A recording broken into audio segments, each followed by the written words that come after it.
अ, इस वक्त जो है अपने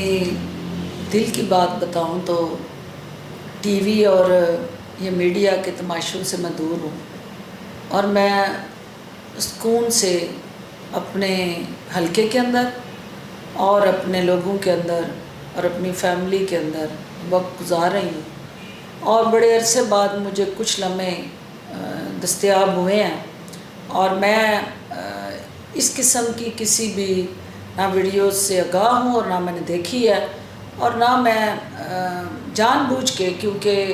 मैंने इतनी टेंशन ली क्योंकि जब मैं इंफॉर्मेशन मिनिस्टर होते हुए सियासत के अंदर हर लम्हा जो है आपको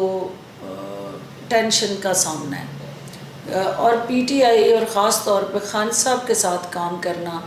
कोई इतना आसान काम नहीं है, जहां आप पुल सरात पे चल रहे होते हैं और एक टाइट रोप पे आप चल के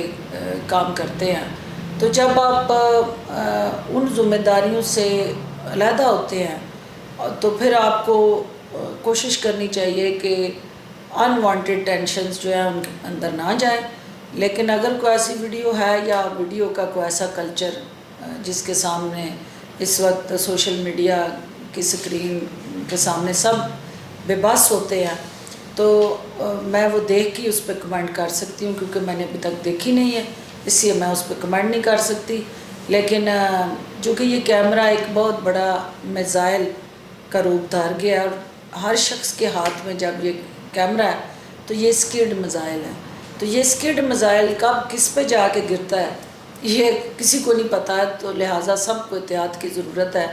और ज़िम्मेदारी की भी ज़रूरत है, क्योंकि कुछ गैर ज़िम्मेदाराना चीज़ें अगर लाइल्मी में हम ऐसा कर जाएं तो उससे मुल्क को भी नुकसान होगा और पार्टी को भी नुकसान होगा।